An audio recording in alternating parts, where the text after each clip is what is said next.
among songwriters, he's unique in that he's equally inventive and inspirational with words as with music. Most songwriters are one or the other. He's great with both, as you probably already know.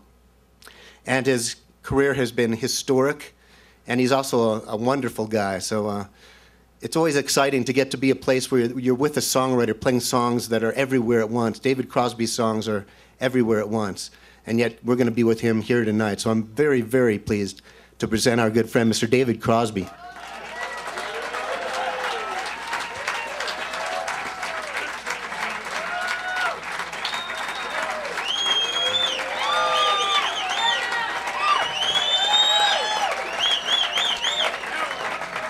Hi, you guys.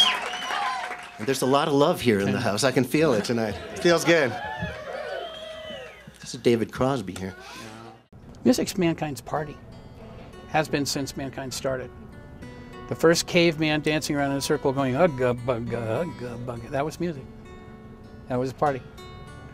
And that's what it's been ever since. There's a thing that came into it in the Middle Ages, which is being the troubadour, being the one who carries the news also. And that's part of it too. I found an old dream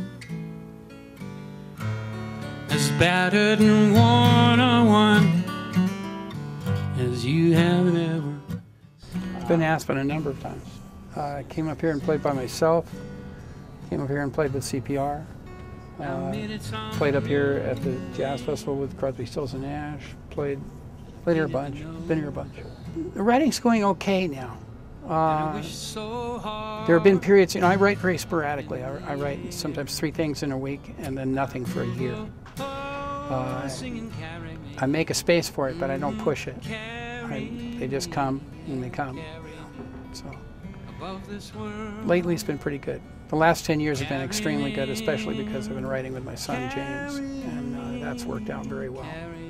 Largely, I write from life, you know, the same way anybody else does. I write from what happens to me, mostly about love. You know, people notice the other stuff more, but I write mostly about love. It happens a lot of different ways. Sometimes the entire thing comes out in one burst. Sometimes you hack away at a thing for years before you get something that satisfies you. I've got 2 or 3 like that. Standing and dancing and watching us play.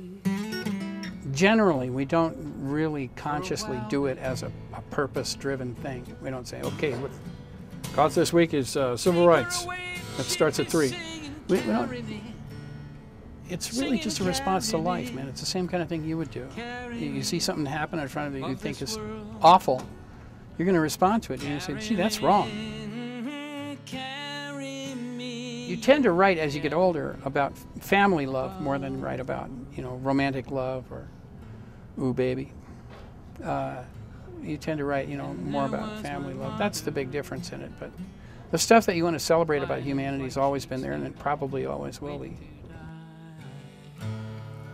She said, if you reach underneath iTunes, I think, is the record company of the future. That's how it's going to work. And that pays me, and it's fine. I got no problem with them at all. Matter of fact, I'm a deep dyed-in-the-wool Apple guy, so I think iTunes is great.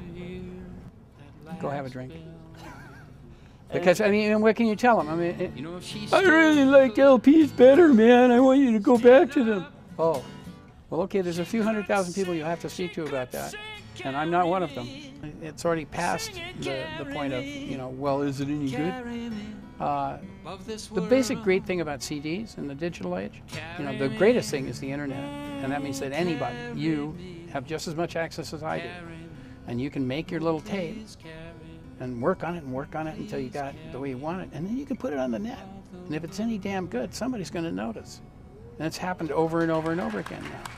To me, that's good. That's good access that isn't controlled by the companies. I think that's a great thing. Yeah.